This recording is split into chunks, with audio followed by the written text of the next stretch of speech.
Welcome back to Dave's Gone By on this Sunday night and into our new season, our 6th season of the show. And talk about someone who's been doing this kind of media, from acting to directing to producing, all of it, including also some music. Someone who's in some ways tried to be a Renaissance man for a couple of decades now, even though I'm sure we all think of him still, on some level, as barely 20 years old. Because I guess that was the imprint he made when we all started seeing him on TV in the 1970s. His name is Robby Benson, and that should bring up some memories of everything from Death Be Not Proud to One-on-One and other things that he was doing way back when. But what you might not know is that since that time, he's directed literally dozens of television programs, television sitcoms, and he's just written a book, Who Stole the Funny, a novel of Hollywood printed by Harper Entertainment.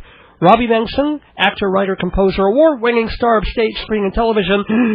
Welcome to Dave's Gone By. Thanks, man. Thanks for having me on, and congratulations on your 6th season. That's wonderful. Yeah, I'm very proud, and I love doing it. And one of the fun things is being able to talk to touchstones and icons of a sort from childhood and years past, and being able to say, oh my gosh, I'm talking to so-and-so.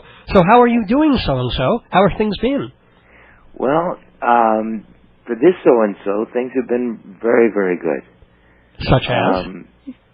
I have a beautiful family. I've been married now for 26 years. Mazel. Thanks, man. And by the way, everyone, he's married to Carla DeVito. Carla DeVito, as some people know her, the girl behind the loaf. She used to sing with Meatloaf, and she's in the Paradise by the Dashboard. She's the one in that song. Right. Yeah. How did you meet her, by the way? We were very lucky. One of those beautiful serendipitous moments where somehow I was in the right place at the right time, and we always talk about this because it's just absolutely pure luck. But I happened to be in New York because my dream growing up as a young actor was to always see a movie of mine that I was somehow in, a play at Radio City Music Hall. And, of course, as Dave's Gone By, yeah. Right. They stopped showing movies at Radio City, and I thought, well, I guess that's one dream I'll never be able to accomplish. And all of a sudden, I get a phone call telling me that they're going to show the movie I was in called The Chosen for Israel's 33rd birthday. And to mark that occasion, they were going to show it at Radio City, and would I like to be there? And it was like to be there. This is my dream in life. I mean, I can't believe it. And it's not like I'm in a walk-on. I'm actually one of the leads. Right. This is fantastic. So I came to New York, the place where I grew up and went to school, called all my friends, and I'm sitting in this hotel room that the studio pays for, and I'm trying to get in touch with my buddies, and lo and behold, every single one of my friends is not in New York anymore. They have lives of their own, and time didn't stand still, and they're married and gone other places. And I then get a message from this service that I had to have at the time, because I was always on the go, and it was hard for people to reach me, and this was, before the age of cell phones. Right. And I called the service, and it said, Joe Papp wants to talk to you. And I thought, wow, that's pretty cool. Joseph Papp wants to talk to me. And for people who, I'm sure you all remember, but just so you know, he was the guy who founded and ran the Public Theater and created Theater in the Park. I mean, exactly. Major producer off-Broadway. Okay. And a brilliant man, just the coolest. I loved him. He was such a good man. And he had called me because, and I was worried that he was angry with me because a year prior he had wanted me to be in a production of Pirates of Penzance playing the part of Frederick in the park, in Central Park. And I couldn't do it because I chose to do The Chosen instead. So he's calling me, and I got very excited, and I returned his call, and he asked me if I would be at all interested in going into the show opposite Kevin Kline, and he did not know if Linda Ronstadt would still be in the show, but Kevin still would be in the show. And I said, well, to be quite honest, all my friends are gone. I have nothing to do tonight. Can I go see it tonight? He said, absolutely, I'll get you in. I went to see the show. I was blown away. And because I grew up doing Broadway shows and theater, that bug hit me, and I just wanted to get back on stage. And I was so excited, and I said, you know what, I'll do this. I'll do this in a heartbeat. And unfortunately, my agents weren't happy at all, because at that time, doing Broadway shows was not the thing to do, especially if you just had a hit movie in L.A. They feel like if you're gone in L.A. that people will forget you. And maybe it's true, I don't know, but well, there is, I'll break in here and say that's kind of a truism. I don't know if you ever read those little insert things in the newspapers. I think they're not the Life magazines, but you get them in the Daily News and stuff, where they have the questions about celebrities, people writing in and say, well, whatever happened to so-and-so? Right. And meanwhile, that person had been on TV a year and a half ago. Yeah. And I would know that person had just done a show on Broadway for 3 months. Exactly. But the newspaper never mentions that. They said they did some theater, and now they're in a new thing in the fall on TV. Yeah. The theater stuff doesn't count. Yeah, exactly. And Broadway didn't count. But I saw this show, and it was remarkable. And Kevin was just, oh my goodness gracious, one of the best performances I've ever seen on Broadway. Wow. And I thought, what an honor to be working with this man, and because I'm the son of a joke writer, I mean, I know how to set him up. I want to make him even funnier. I want to help. I want to be there for him. I want to be the relay guy who hands him the baton and lets him run the last lap, and we win by, like a laugher. And so I ended up doing the show. Linda Ronstadt ended up leaving the show, and the person that I ended up working with is probably the most talented human being I have ever been in the same room with. A woman by the name of Carla DeVito. She was funny. She was a talented actress, and the best singer I have ever heard in my life. And I fell in love with her on the first day I met her. 2 weeks after I met her, I asked the conductor if he would be the best man at our wedding, because I'm going to marry her. And he laughed at me. And lo and behold, the conductor was the best man at our wedding a year later, because it took Carla a year to say yes. She thought I was insane. And we've been married for 26 years. Oh, so you ask, how are things going? Things couldn't be better, man. Mit Mazel, as I said before, that's first of all, wonderful news. And by the way, you have children, and just in case people get anywhere confused, I see this in all the bios. The names of your children are, what is it, Lyric? Yes. Something in... Lyric, and there's usually, in some part of some town, there's a Lyric Theater, which I always try to take a picture of.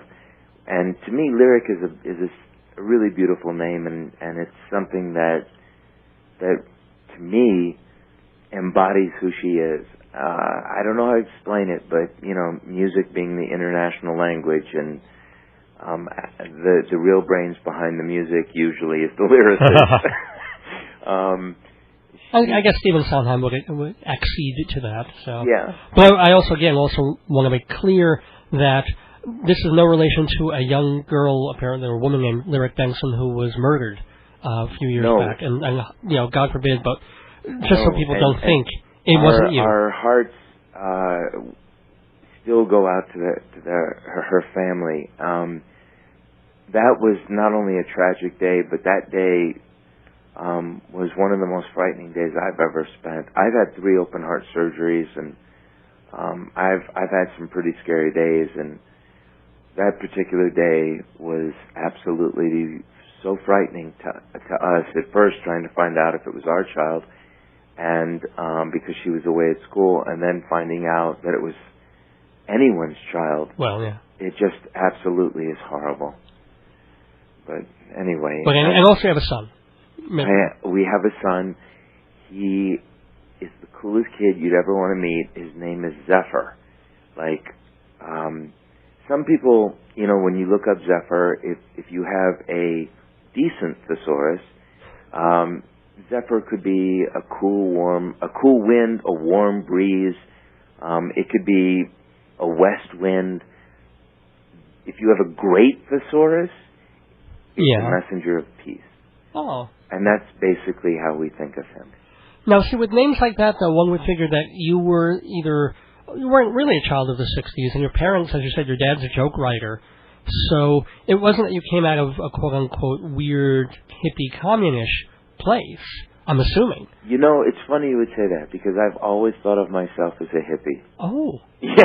Okay, there you go. And what hippies used to stand for, in the way that I used to think of how you define the word hippie, they're people who are individuals and who believe in trying to make peace in the world. And as the Beatles put it so beautifully, all you need is love. That's how I look at myself. So, and you do bathe, though, occasionally. Oh, no. I'm a clean hippie. Okay, just checking. Let's be quite clear. Very clean hippie. No patchouli wafting through the microphone. We really can't have that. Hi, this is Robby Benson. I'm the author of a new novel called Who Stole the Funny? A Novel of Hollywood. And you're listening to Dave Lefkowitz on Dave's Gone By on WGBB AM 1240. Thank you. Robby Benson, the one and only, talking to us on Dave's Gone By. So happy to have you here. I have so many questions, more questions to ask you. First of all, I do want to go back to The Chosen, because that is such a lovely movie. If people have not had a chance to see that or haven't seen it in a few years, it's based on the Chaim Potok novel of the two kids growing up, are friends. One is an Orthodox Jew, one is Jewish but conservative, and there's baseball. It's one of the nicest baseball movies ever made, let alone about religion and stuff. But the question does lead me to ask, you worked with Rod Steiger, and I've heard so many weird stories about him and his, aside from the method acting thing, and also him as a person. What was he? Were you scared to death working with him? No, Rod Steiger and I actually go back. We're dear friends. We were dear friends. Yeah. We used to go. Carla and I were always invited to his birthday parties and stuff like that. And it wasn't like there were a ton of people there. He actually considered me his friend, and I considered him one of my closest and dearest friends. We were supposed to do a movie together called Richie, or as when it finally came out or is on DVD or VHS or whatever it is, when you type it in, I think you have to call it The Death of Richie. But it's about a kid who ODs, and he was supposed to play my father. And on a Friday, we had rehearsed, and on a Friday before we began on Monday, he literally found out that he needed emergency open heart surgery. And ever since then, we were very, very close, because I've had 3 open heart surgeries. He had his share of surgeries, and there's something that bonded us, and in not just the fact that we were in the same business, but in the brotherhood of going through that, and the sisterhood. Believe me, there are men and women who literally are bonded for life, because when you've gone through that particular surgery, you feel like you're a part of a club. If you know what pain is, you get it. And you know how lucky you are to keep breathing. May I ask, though, if, as you said, you've had these 3 surgeries, does that basically mean that every couple of years you're going to need something else, or is each time you don't know if or may never happen again? Well, we know that it will happen again if I'm lucky enough to be alive when it needs to be happening again. it's because I was born with congenital heart problems, so they had to, at first they just had to repair, well actually not just repair, they had to actually replace the aortic valve. On my second surgery, they tried an experimental surgery called the Ross procedure, where they take your pulmonary valve, put it on your aortic valve, and then they use a cadaver valve on the pulmonary valve. And unfortunately, that did not work well for me. And the following 6.5, 7 years, I had to almost gasp for every breath, and it was really, really tough. And the last surgery I had, it's been about almost 3 years, was a brilliant surgery. A doctor and a surgeon in North Carolina down in Charlotte did it. We decided not to go the star surgeon way. I wanted to go with somebody who, I don't know, I tried to find a doctor and a surgeon who would sit down and actually talk to you, rather than just come in 10 minutes before the surgery and tell you what's going to happen.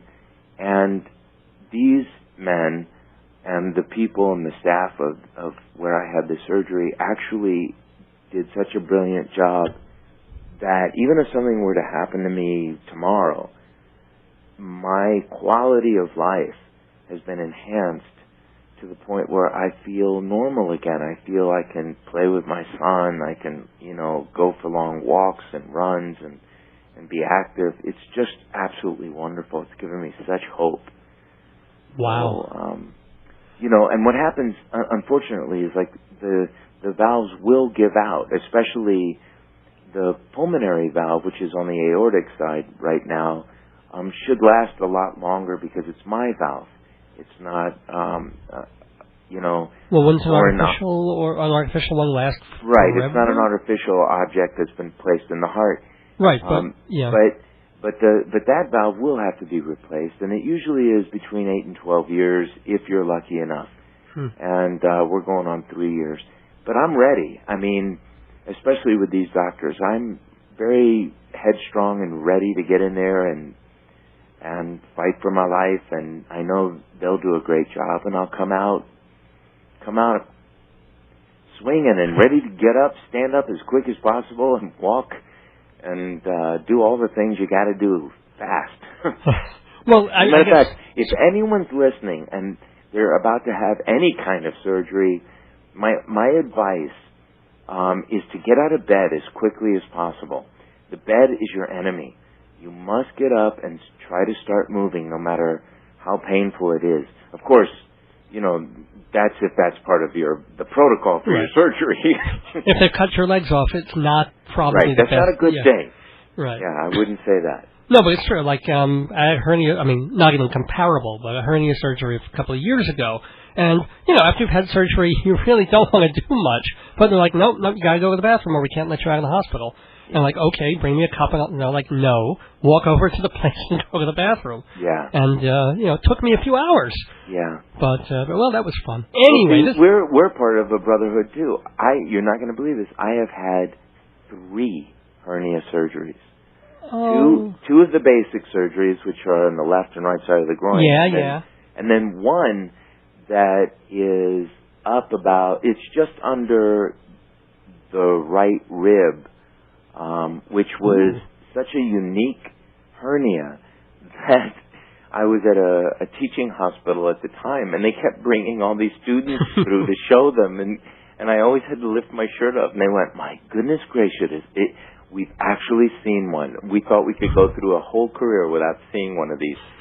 So anyway, yeah, and even that, I mean, getting up or belly laughing, somebody actually making you laugh. It's like, please don't make me laugh, please. Oh, I had that terrible thing when I got home. This interview's about you, but I do have to tell this quick story. Oh, please, it's great. After the hernia, like a day or two later, aside from getting up and walking around, which my wife forced me to do, because the main part wasn't just about getting everything moving. It was also about not being constipated and not having things kind of settle in and get stuck. Right. So I'm walking, but when I'm not doing that, I'm basically just sort of trying not to be in pain and watching TV. Right. And when you have a hernia and it hurts to do anything, especially laugh, yeah. everything you see on television is hysterically funny. That's right. That's exactly It can be someone dying in a plane crash on the news. You will find something that's like, oh, and immediately, like, you're paying the price for laughing. Yeah. Well, everyone in my family is funny, so all they have to do is walk in the room, and they each have their own style of funny. I mean, it can be, farce, satire, smart, witty, intelligent, repartee, dark, subtle, clever. It doesn't matter. One way or another, the first sentence out of their mouth made me laugh. And I'm telling you, after they saw your chest open and you're laughing, you literally have to, you grab a pillow, you hold it as tight as you can over your scar because you can't stop laughing. Wow. But anyway. Oh, man. Yeah. We should talk like old Jewish men now. It's like your heart surgery or hernias. It's like, that's right. Oh, is that so? Anything else wrong with you? I got bunions. You have bunions? Right. Well, there's nothing wrong with old Jewish men as long as we're still alive. We're hanging in. It's true. And I am hanging in here, by the way, with Robby Benson, the actor, the director. Now here's the question again. You were doing all this acting, and then I guess you moved. Finally, I guess you stayed looking 20 years old until you were over 40. But then you kind of moved more into the directing field. How did that end up happening? And then really making that your latter-day career? If I had a publicist talking for me, they would say that, it's an obvious next step. And in truth, it was because I wasn't working. I could not get a job. I was thought of as the young, very strong, viable, leading young man type who was not only getting older, but who had, by that time, 2 open heart surgeries. So nobody wanted to hire me, and if they did want to hire me, I had to pass certain insurance tests, which I couldn't pass based on what they used to be. And I directed a film called Modern Love because I figured I had to reinvent myself because I love the arts. And I want to keep working in the arts. And it really doesn't matter to me if it's summer stock theater. To be quite honest, I was taught by some of the best teachers in the business. Michael Chapman taught me how to use the wheels on a Panavision camera when he was a camera operator, and he ended up becoming an award-winning director of photography for Raging Bull. Oh. I was taught by some of the best people in the business, and so I always wanted to teach, so I became a professor and started teaching at different universities. And at one university, I wanted to make a film because I felt that it would help the students so much rather than these books that are written that are very frustrating to read if you've ever actually been in the movies, because you're trying to explain to a student why something might happen and why this particular book isn't as honest as it should be. So I thought, let's make a small movie. So I knocked out a script called Modern Love, and I used my entire class to work on it, and they were paid. Whoa! Yeah. How come? Was this at NYU? No, this was no at wonder. the University of South Carolina, and I don't think anyone from Sony has ever heard this kind of pitch before. They loved my script. They said the budget was fine because it was such a low-budget movie, but I said, I'm sorry, I'm going to need the money before the second semester. And I'll tell you something, I don't think anybody, maybe even to this day, has ever heard that kind of a pitch. And they gave me the money, and all my students got to work on the movie. Now, in working on the movie, I directed Burt Reynolds. Oh. And in directing Burt Reynolds, he liked what I did. And he asked me if I would come to L.A. and direct Evening Shade. Oh. And so I went and I started directing Evening Shade and found it to be a perfect avenue for me because, first of all, it's all about the funny. secondly, I was working with some of the greatest actors that we had at that time. Hal Holbrook, Ossie Davis, Charles Durning, Burt Reynolds. They were all good to me. They would all listen. They all rehearsed hard. They were the real deal. And suddenly I started to get a reputation that, wow, this guy knows what he's doing. We need him on other shows. And it just never stopped until finally I stopped it and said, this business has changed so much since I've started in the business as a sitcom director that you guys really don't need me anymore. Now, I stopped doing that, and in understanding that they didn't need me anymore, I felt some of the reasons were so funny, because they really are funny, that I wanted to write a novel about it. I wanted to sit down and just, you know, I've never stopped writing ever since I was about 14 or 15 years old, and sold my first screenplay when I was 17, and my father is a brilliant writer, and so I grew up in that mentality that you just keep writing and writing, and that's what I've always done, but my stuff is always just then, when I'm done with it, it goes into a closet. And lo and behold, somehow, I think it was Carla, she said, you know, you should send this to this person, and I did. I sent it to that person, but thinking, you know, I'll just wait for the rejection slip. And that person actually liked it, sent it to somebody else. They actually liked it, wanted to represent it. I said, well, absolutely, if you feel that way. Got it to HarperCollins. They loved it, asked if they could publish it. It is, you know, in all my years of nothing but, you know, I would say 100-to-1 ratio of rejection to success. That's the ratio for you? Oh, absolutely. You know, a lot of people don't realize it's not really about the success. It really is about how quickly you can bounce back from failure.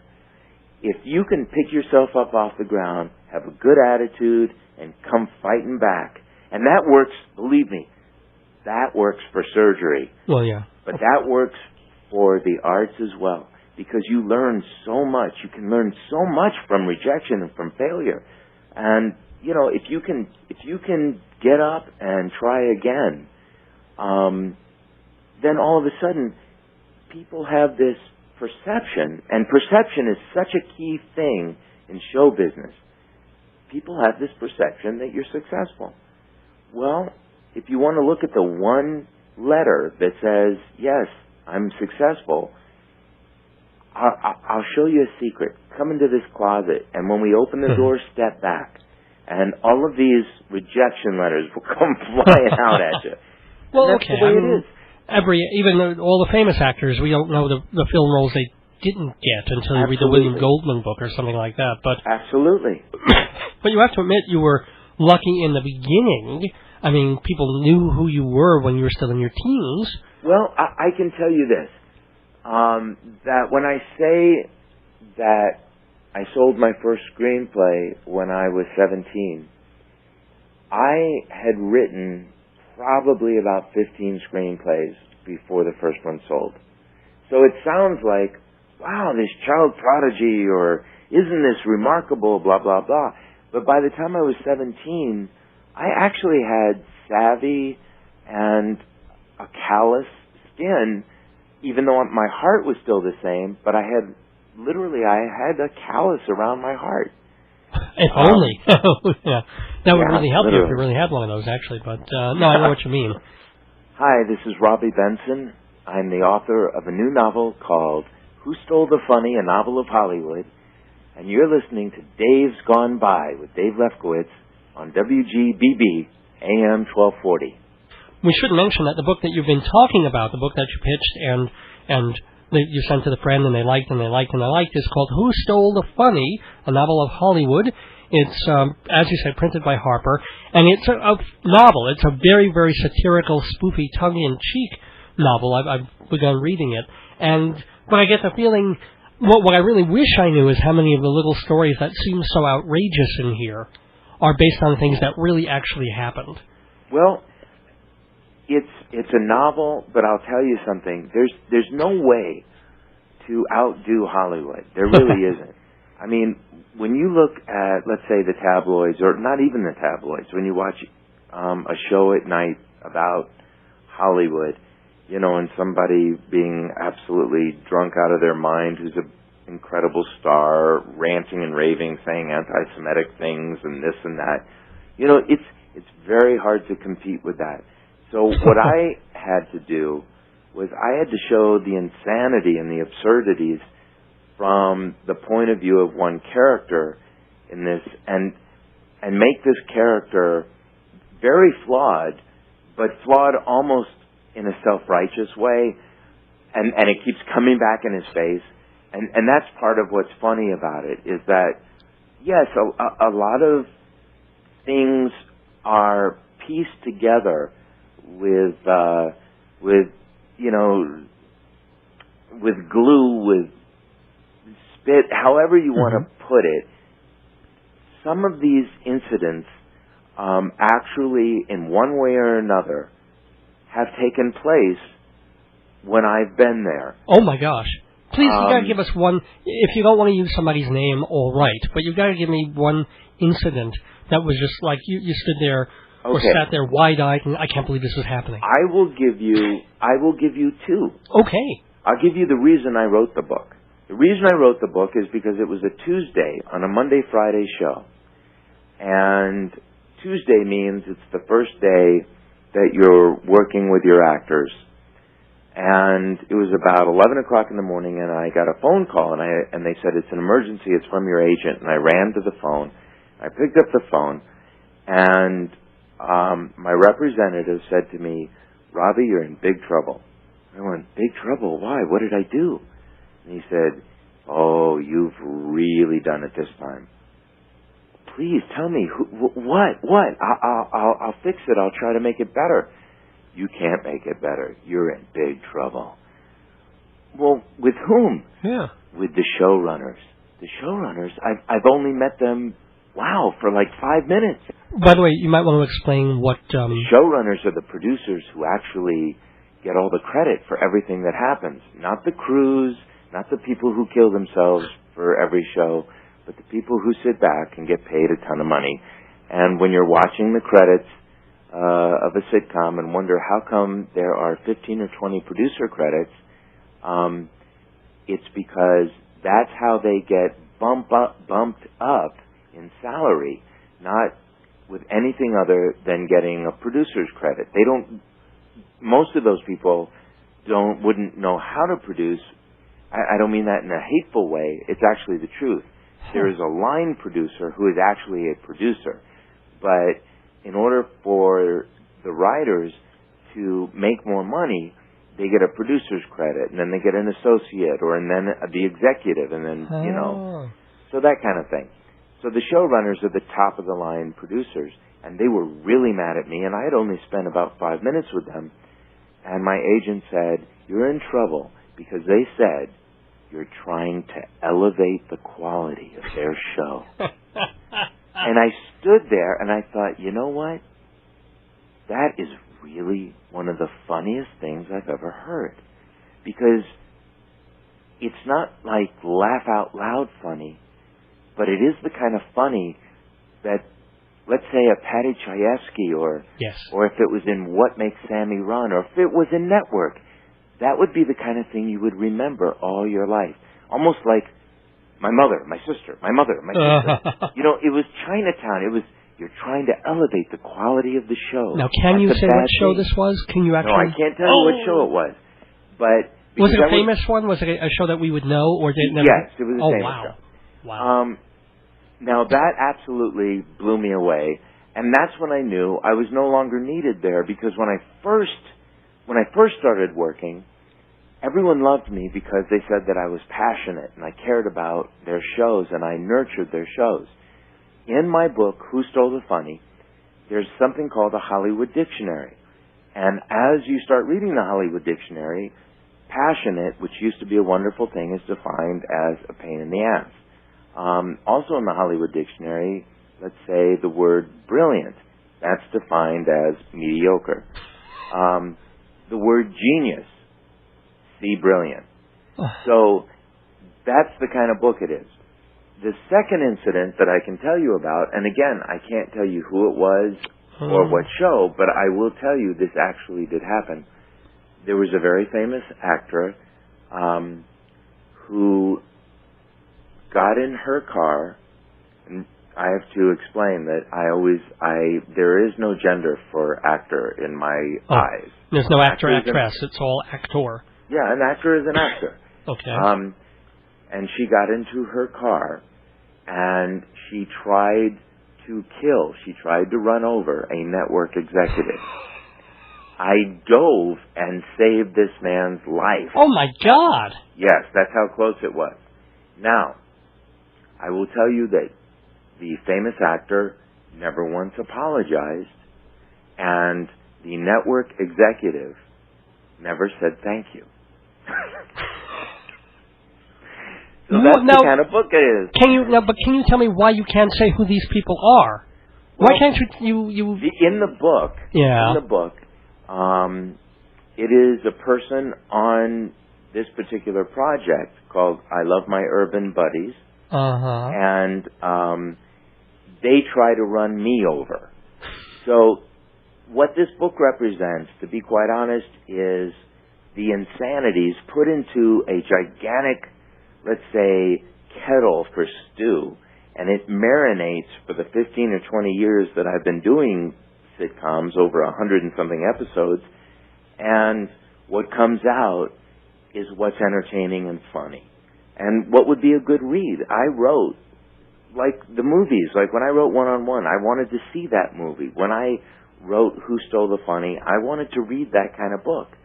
So, you know, it's a novel, but it comes from a very deep truth. Well, was it really insane directing? Well, I mean, I imagine it's a very, very busy, hectic 5 or 6. I mean, I've never directed a TV show that's of that level. So, what is it actually like when you get the assignment and you have to go and direct an episode of Evening Shade or Friends or whatever it is? Well, it matters which show it is, but it can be as bad as literally being a babysitter and a traffic cop. As far from a technical point of view, you're a traffic cop, and from a personal point of view, you're a babysitter.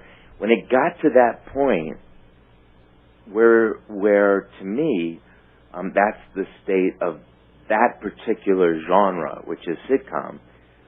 When it got to that state and the director wasn't really needed anymore, it could be just about anybody, that's when I realized I needed to get out. It wasn't for me anymore. How is it possible that, I mean, otherwise the actors would just be standing there? I mean, it's a director who interprets the script, or am I being really naive? You're being honest and thoughtful, and that's the way it should be. And when I teach, that's how I teach, that it is a collaborative medium, whether it be film, theater, television, it really doesn't matter. And the director tries to interpret, but always should defer to the writer and find out what is it the writer really had in mind, and then come back and talk to the actors, and in a way that the actor will understand, because, you know, an actor is a very delicate human being. They're giving their souls, and it's on film forever, basically. I mean, you can watch reruns forever of stuff, you know, even stuff that I'm in. True. And so, yes, there's interpretation, even if that interpretation is only from the writer to the actor. But then, from a visual point of view, there's the interpretation of, how do I make this joke funnier? Right. I think it's funnier if we're over here and we're slightly wider, because, let's say, it's Ellen DeGeneres. She is so funny, and I know that she's going to make a bit out of this, and if I'm in a close-up that the networks want, we're not going to see the stumble that she takes that's hilarious. So I'm going to shoot this way. Once that wasn't necessary anymore, once no one wanted that, then there wasn't a reason for me to be out there. That's kind of sad. Well, what about directing things for cable, where there's assumedly more latitude? You know what? I right now am writing and writing and writing. I just finished a screenplay that looks like someone may pick it up. I have been offered to direct a feature film called Casa Joe, and I'm looking at opportunities. But I think that one thing that most of the people in our business always have a problem with, and I definitely did have a problem with it for at least 3 decades, was saying no and assuming that I actually didn't have a decision in which way my life would go. And you know what? You do have a decision. And I love being with my family. And if something is good enough to take me away from my family, I want to figure out some way to either bring it to where my family is so we can shoot the movie close by, or see if my family is willing to come with me. So that's basically where we are right now in our lives. It's one of the reasons that the novel actually got published, because I wanted to sit down and be at home. I wanted to try to make a living at home. I know I can do that selling screenplays, but could I do it writing a book? Well, now we'll find out, you know. And is Carla still singing, or is she... Oh, my goodness gracious. She has the voice. I mean, I just can't tell you. It's remarkable. I'll just give you a real quick... Sure. Best quick answer I can give you is, thank God the music business has absolutely kind of crumbled and destroyed itself, so that an independent artist can make an album, put it out there, maybe on CD Baby, on the web, someplace, and get the music they want to represent them out there in the world. And right now, I've always been a decent engineer, sound engineer, in the analog world. And about 5 years ago, I jumped into the digital part of sound engineering, and I've just started engineering Carla's album. Oh. And it's an album of songs that she wants to sing. And we're really excited about that. And somehow we'll get it out there. We'll get it out on the web. We'll do the best we possibly can. But at least she'll be expressing herself as a singer and as a lyricist. And that's really important to us. And we can do that at home, in a closet. As you know... well, the bathroom actually has better acoustics, but yeah. Well, no, you send that mic, you send the return into the shower, and then you got your own decent reverb, you know? Yeah. Shower reverb, Yeah, small exactly. shower reverb, large shower reverb. That should be a funny joke to anyone who's ever been in a band, or you know, right, who's in a band. who's ever done testing 1, 2, 3, check, microphone check. Right, You know? exactly. But also, closing this out with the democratization of entertainment, who knows, maybe within 3 to 5 years, the whole thing of doing a sitcom will be everybody doing it at home for YouTube, and everybody having their own sort of sitcoms in their way, some higher level than others. I have a feeling that whatever happens will be for the best. Because I think that even though a lot of stuff is jammed down people's throats during prime time, people are finding other ways to be entertained. I mean, I know personally that I'd rather watch a rerun of The Daily Show at 8 o'clock. So I know that people will eventually win out. They always have. They've changed the tide, and it may take time for them to be heard, but they will be. Well, it has been a joy hearing from you, Robby Benson, and I'm, first of all, so glad that you're healthy and well, and glad that you're happy and married and the kids, and that you're doing what you want to do, and that one of the things you wanted to do is write this book, Who Stole the Funny, a novel of Hollywood, published by Harper Entertainment, available everywhere. And so, if you have just one last bit of advice for either aspiring actors or aspiring anybodies out there, what would it be? Well, I would say this. This is when I teach, I always begin the first day by saying, we're going to focus on the work. And that's not a joke, and it's not a cliche. If there's anybody here who's in it to make a lot of money, who's in it to be famous, please go to someone else's class. So what I would tell people is focus on the work. Good things will happen. Don't let your expectations be how high you can pile your money or how many magazine covers you can be on. Let the focus be, in 10 years when someone sees this, even if it's a small part in this movie, I may have an impact on their life. So that's my advice. I think that's about as good as advice as you can give and that I can hear and share. So thank you again. Robby Benson, best of luck and thanks so much. Thank you. It's my pleasure, man.